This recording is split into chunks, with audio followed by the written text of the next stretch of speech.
বিসমিল্লাহির-রহমানির-রহিম। বাংলাদেশ জাতীয়তাবাদী মুক্তিযুদ্ধ দল আয়োজিত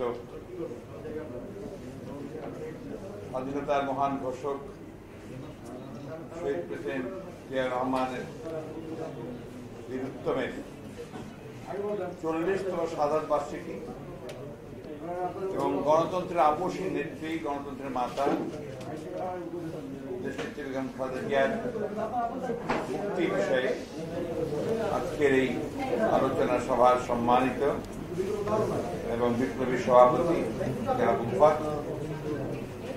আমাদের মাঝে আজকে এখানে উপস্থিত আছেন আমার অত্যন্ত শ্রদ্ধেয় ব্যক্তিত্ব, যার সঙ্গে ছাত্র জীবন থেকে আমরা পরিচিত একজন বিপ্লবী নেতা হিসেবে ডক্টর জাফরুল্লাহ, যার ছোট ভাই আমার ক্লাসমেট বন্ধু, এবং আমাদের আরেকজন অত্যন্ত শ্রদ্ধেয় এবং অত্যন্ত জ্ঞানী গুণী ত্যাগী গণতন্ত্রের নেতা, জাতীয় স্থায়ী কমিটির সম্মানিত সদস্য সাবেক মন্ত্রী জনাব বাবু গণেশচন্দ্র রায়, সবসময় তরুণ, অলওয়েজ ইয়াং আলোচনা সাহেব, এবং সম্মানিত বৃন্দ যারা এখানে উপস্থিত আছেন, আলোচকবৃন্দ,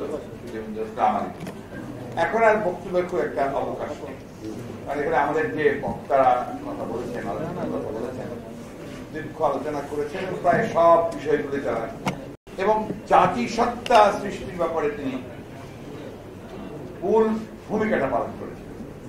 আজকে এখানে সবাই আলোচনা করে যে 1971 সালের 25শে মার্চের বিষয়টি, তার স্বাধীনতা ঘোষণার বিষয়টা, আমি সেটা নিয়ে যেতে, কিন্তু ব্যাকগ্রাউন্ডে যেতে চাই। ব্যাকগ্রাউন্ডে কিছু ব্যাপার দীর্ঘকাল ধরেই এই দেশের মানুষকে আপনার স্বাধিকারের জন্য, নিজের অধিকারের জন্য, একটা স্বাধীন আপনার ভূখণ্ডের জন্য কিন্তু সংগ্রাম করেছে, লড়াই করেছে। সেই মোগল পিরিয়ড থেকে এখানে যারা ইতিহাস পড়াশোনা করেন, চর্চা করেন, তারা জানেন সেই ঈসা খাঁ থেকে শুরু করে আরো আগে থেকেই আপনার এখানকার মানুষ কিন্তু স্বাধীন থাকতে এবং সে কারণেই আপনার আমাদের যে স্বাধীনতার যুদ্ধ, এটা কোনো বিচ্ছিন্ন একদিনের বা একত্রের একটা ঘটনা নয়। কিন্তু যে দাবি করেন আপনার হাজার বছরের শ্রেষ্ঠ আপনার বাঙালি এবং মুক্তিযুদ্ধের একমাত্র ধারক বাহক, হ্যাঁ, এটা সঠিক নয়। এই কথাটা একেবারেই জাতিকে বিভ্রান্ত করার কথা। এটা বাংলাদেশের মানুষ চিরকাল তারা স্বাধীনতার জন্য সংগ্রাম করেছে, লড়াই করেছে, স্বাধীন অস্তিত্ব নিয়ে টিকে থাকে। কিন্তু দুর্ভাগ্যজনক হলো সেটাই যে যখন স্বাধীনতার জন্য সমস্ত মানুষ তৈরি হয়ে গেল, যখন মানুষ এগিয়ে এসছে, যখন সেই 7ই মার্চের ঘোষণাতে মানুষ কিছুটা হতাশ হয়েছে এবং কিছুটা আশান্বিত হয়েছে যে হয়তো বা নতুন কোন ঘোষণা আসবে, যে ঘোষণার মধ্যে দিয়ে আমরা একটা যুদ্ধের মধ্যে দিয়ে আমরা স্বাধীন হয়ে যাবো। ভাগ্য আমাদের রাজনৈতিক নেতাদের কাছ থেকে 25শে মার্চ আমরা ঘোষণা শুনতে পাই।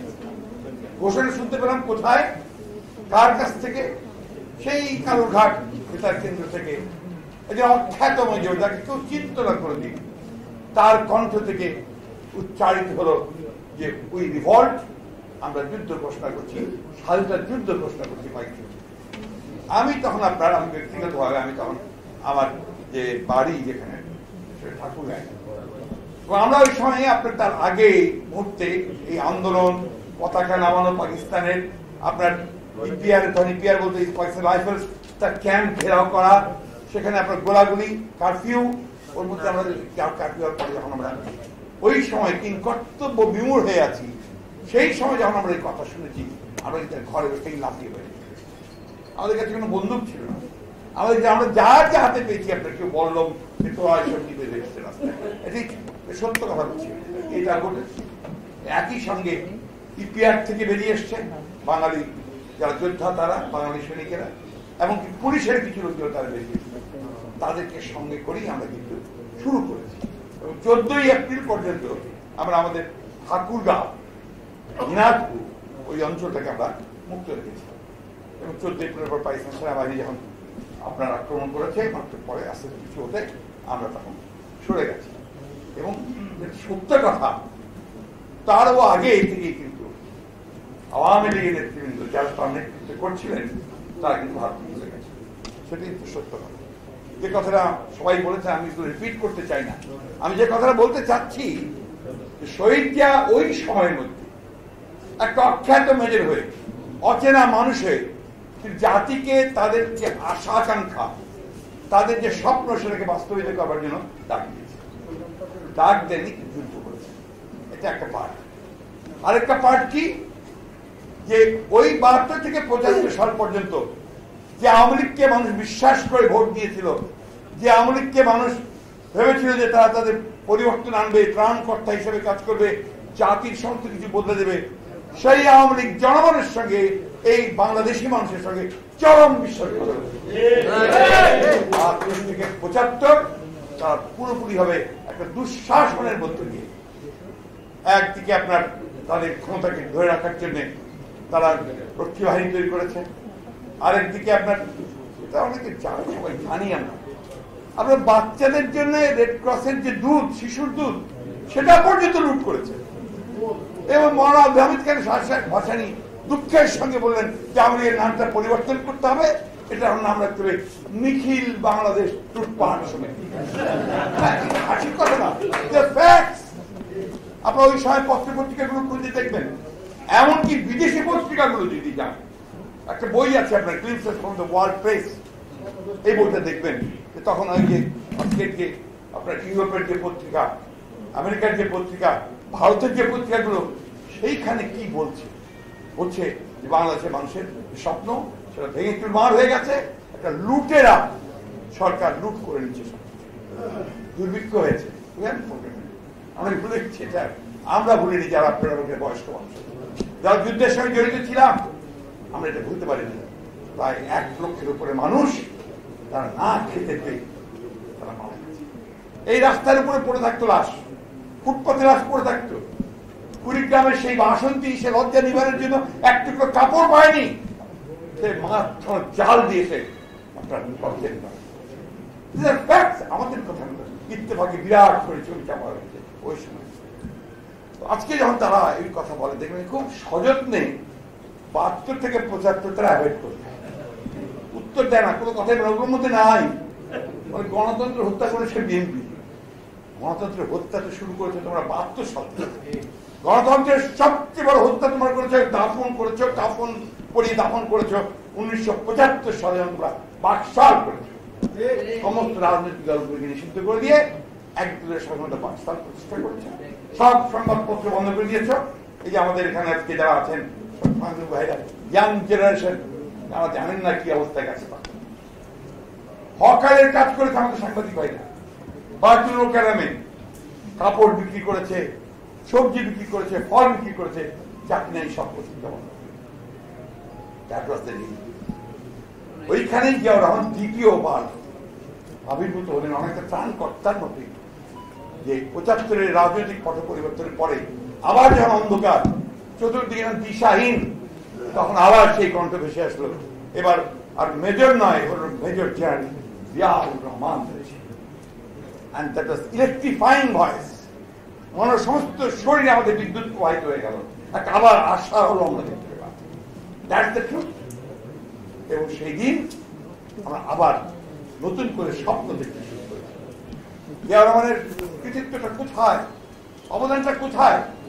তিনি এই বাংলাদেশি জাতিকে একটা নতুন পরিচিতি দিলেন, একটা নতুন অস্তিত্ব ঘোষণা করলেন এবং তাদেরকে নতুন করে স্বপ্ন দেখতে শেখালেন।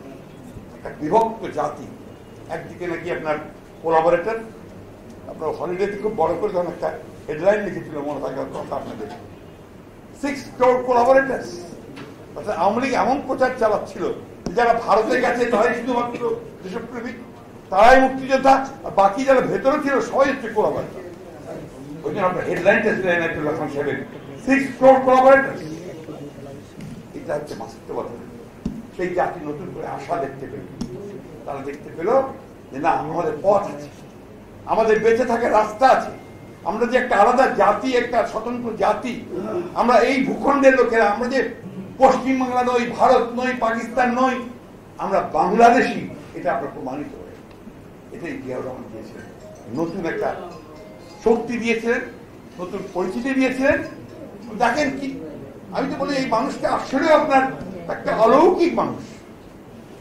আপনারা কেউ খেয়াল করে দেখবেন যারা পুরনো মানুষ আছেন যে তার যে মাজার আছে, সবে বরাতের রাতে বহু লোক সেখানে যায় জিয়ারত করতে। বহু লোক যাদেরকে আমরা চিনি না, তারা বিএনপির লোক নয়, তারা সাধারণ মানুষ, তারা যায় গিয়ে জিয়ারত করে। কেন? তারা মনে করে এই মানুষটা আমাদের নিজেদের মানুষ, এই মানুষটা আমাদেরকে বাঁচার রাস্তা দেখিয়েছিল, বাঁচার পথ দেখিয়েছিল। ওইটাই আমি বলি যে যেদিন 1981 সালে তিনি শাহাদাত বরণ করলেন, তারপর তার যে আপনার জানাজা হলো, সেই জানাজায় তো লক্ষ লক্ষ মানুষ, এটা আমরা বর্ণনা করতে পারবো, উই জাস্ট ক্যান্ট এক্সপ্লেইন ইট। সেই জানাজায় যখন ইমাম সাহেব লালবাগের হুজুর, বড় হুজুর, তিনি যখন আপনি উচ্চারণ করলেন দোয়া করতে গিয়ে, যে আল্লাহ বাংলাদেশকে হেফাজত করে, সমস্ত মানুষ চুপ রেখে দিয়েছে। কেন? তারা ভেবেছিল যে জিয়া রহমান চলে যাওয়ার পরে বাংলাদেশে আর হেফাজত হবে না।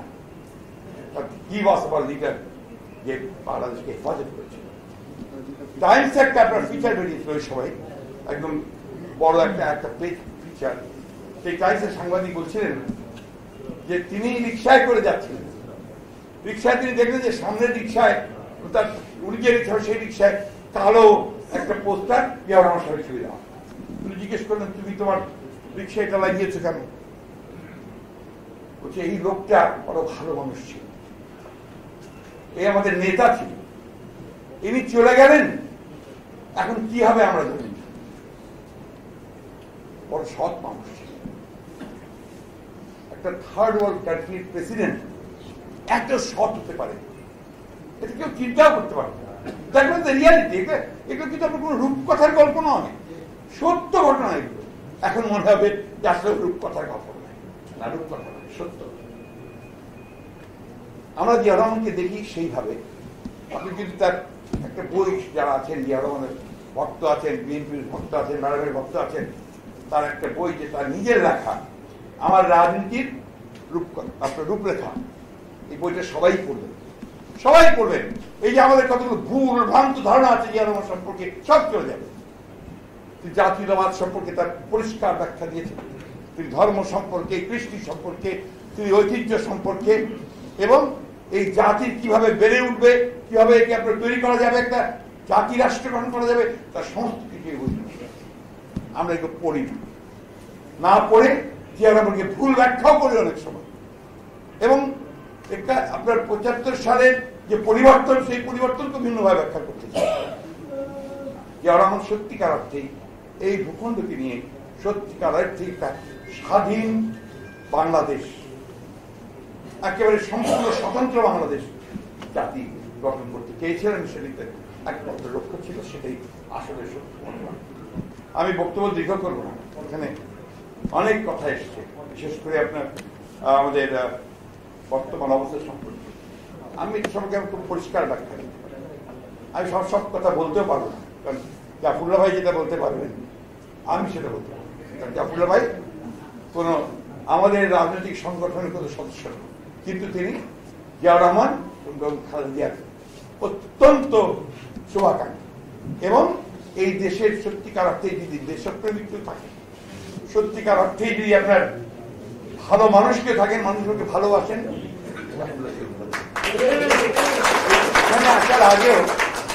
এখানে আসার আগেও কিন্তু তিনি ফরেন মিনিস্ট্রিতে গিয়েছিলেন।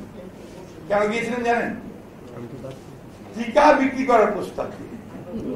তার টিকা তো এর আগে নেয়নি, টেস্ট করার যে কিট, সেই টেস্ট সরকার নেয়নি, শুধু না তাকে বাতিল করে দিয়েছে। এটাও নেবে না, কারণ তাদের তো যে উদ্দেশ্য, সেই উদ্দেশ্য সফল হবে না। তারা তো এই কোভিডকে নিয়ে আপনার ব্যবসা করতে চায়, এই কোভিডকে নিয়ে তারা প্রথম থেকে ব্যবসা শুরু করেছে।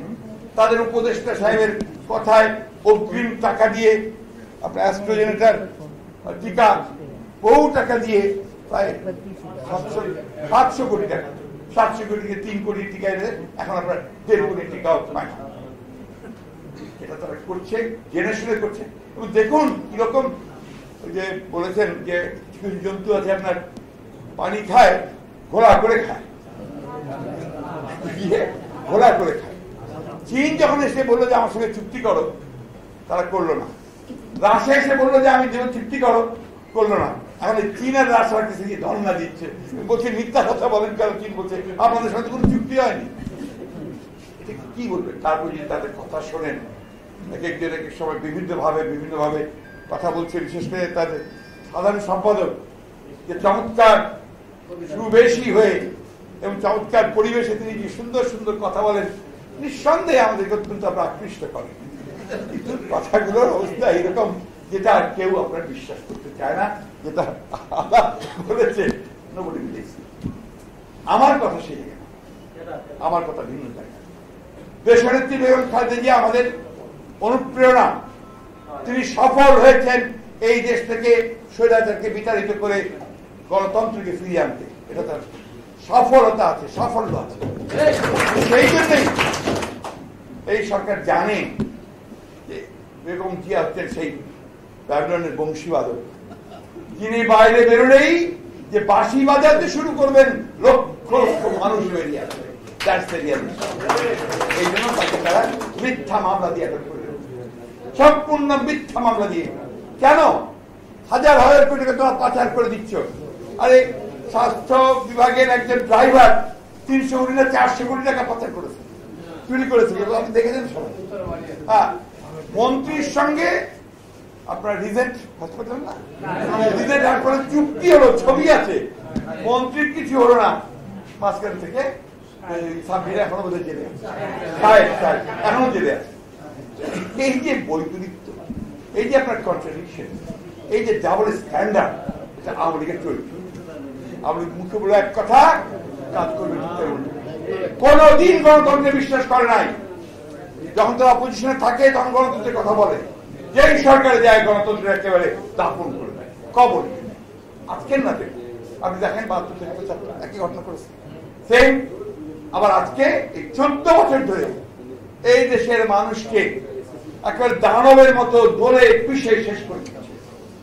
আপনার বাজেট দিয়েছে, আরে বাবা কি গদগদ সমস্ত বাজেট নিয়ে, যে ব্যবসায়ীদের জন্য এটা খুবই একটা ভালো বাজেট হয়েছে। 6 কোটি মানুষ এখন আমরা দরিদ্র সীমার নিচে, 6 crore। কই তাদের জন্য তো কিচ্ছু করেননি। আমরা বারবার করে বলেছিলাম যে 15,000 টাকা করে 3 মাসের জন্য এই মানুষগুলোকে দেওয়ার ব্যবস্থা করে। বেশি কিছু হতো না, কিন্তু কত কত টাকা রাখতো, কেন দিলেন না? প্রত্যেকটা দেশ আজকে তারা কিন্তু আগে এই টাকাগুলো পৌঁছেছে, ক্যাশ ট্রান্সফার করেছে। ইকোনমিকে যদি আপনি সত্যি উঠাতে চান, এই মানুষগুলোর পকেটে টাকা আসতে হবে, তাহলে সে কিনবে করছে, যাবে করছে। কাকে দিচ্ছেন? তালা মাথায় তেল দিচ্ছেন ওই বড় বড় ইন্ডাস্ট্রিয়ালিস্ট, গার্মেন্টস মালিক, তাদেরকে দিচ্ছেন, যে আপনাদের সঙ্গে জড়িত তাদেরকে দিচ্ছেন। অথচ সাংবাদিকদের কিন্তু কোনো প্রণোদনা আপনারা দিচ্ছেন না। আমি জানি 2-3 মাস 4 মাস পর্যন্ত আপনারা বেতন পাননি, সেখানে কেউ পাচ্ছেন। আমাদের রিক্সা শ্রমিক ভাই কোনো বেতন পাচ্ছে, টাকা পাচ্ছে। আমাদের যে আপনার ছোট চাকরি করে, চাকরি হারিয়েছে, কোম্পানি বন্ধ হয়ে গেছে, সে কোনো প্রণোদনা পাচ্ছে। অযথাই কথা বলতে কোনো লাভ নেই, এবং আমাদের এত কথা বলে কোনো লাভ নেই। আমরা বহু সমালোচনা করেছি। আসুন, আরেকটা কথা খুব জোর দিয়ে বলতে চাই, পৃথিবীতে যা কিছু পরিবর্তন হয়েছে, যা কিছু আন্দোলনের মধ্যে, বিপ্লবের মধ্যে অর্জিত হয়েছে, তরুণ এবং যুবকরা ছাড়া কিন্তু কিছুই হয়নি। এই যে শিরিন বসে আছে, আরেক ছাত্রী নেত্রী, 90-এর গণ আন্দোলনের একজন বড় নেতা। এই যে এখানে যারা বসে আছেন, 90-এর আন্দোলন, 71-এর আন্দোলন, তখন আমরা তরুণ যুবক, আমরা লড়াই করেছি, সংগ্রাম করেছি, দেশ স্বাধীন করেছি, মুক্ত করেছি। কই, কোথায় সেই তরুণ, কোথায় সেই যুবক? দেখছি না। এটাকে ব্যর্থতাটা আমাদের ওই জায়গায়। আমি অত্যন্ত জোরে সোরে বিশ্বাস করি আমাদের ব্যর্থতা ওই জায়গায় যে আমরা এখন পর্যন্ত তরুণ যুবকদেরকে সামনে আনতে পারলাম। আসুন আমরা সবাই এই কাজটা করি। প্রজন্ম, ভালো কথা, প্রজন্মকে আরো আগিয়ে দেন। ছাত্র দল, যুবদল শুধু নয়, সমস্ত ছাত্র যুবকদেরকে দেশের স্বাধীনতার জন্য, স্বাধীনতা রক্ষা করবার জন্য, গণতন্ত্র রক্ষা করবার জন্য, অধিকারকে রক্ষা করবার জন্য এগিয়ে আসতাম। আমরা তো এগিয়ে গিয়েছিলাম। আমরা যখন ছাত্র বিশ্ববিদ্যালয়ে পড়ি, আমরা তো দেশের পরিবর্তনের জন্য তখনকার দিনের আপনার এই আওয়ামী লীগের হাত থেকে বেরোনোর জন্য তখন আওয়ামী লীগ না আপনার আইয়ুব খান থেকে পাকিস্তান থেকে বেরোনোর জন্য আমরা তখন বেরিয়ে এসেছি, কাজ করেছি, লড়াই করেছি, সংগ্রাম করেছি, জেলে গেছে। আজকে আসলে সবাইকে এই কাজটা করি আমরা, তরুণ যুবক এদেরকে বের করে নিয়ে আসি, আমরাও সবাই আসি যে একসাথে চলুন আমাদের দেশের খালেদা জিয়া। শুধু আমাদের না, আমি তো মনে করি সাউথ এশিয়ার সবচেয়ে গণতন্ত্রের জন্য যদি কেউ ত্যাগ স্বীকার করে থাকেন দেশের বেগম খালেদা জিয়া এখনো তিনি কারা অন্তরণী আছেন, কোন ঘরের মধ্যে নেই, গৃহবন্দী আছেন, প্রতিটি মুহূর্তে তারা তাকে আপনার ঘিরে রেখেছে। আমি আপনাদের সকলকে ধন্যবাদ জানাতে চাই, বিশেষ করে মুক্তিযোদ্ধা দলকে, তারা আমাকে এখানে আমন্ত্রণ জানিয়েছেন। সবাইকে চেষ্টা করছি যে সমস্ত রাজনৈতিক দলগুলোকে, দেশপ্রেমিক দলগুলোকে একসাথে করে একজোট হয়ে আপনার জোট না হোক, আমরা যুগপৎ আন্দোলন করে আমরা বেরিয়ে আসতে পারছি না, সেই চেষ্টা আমরা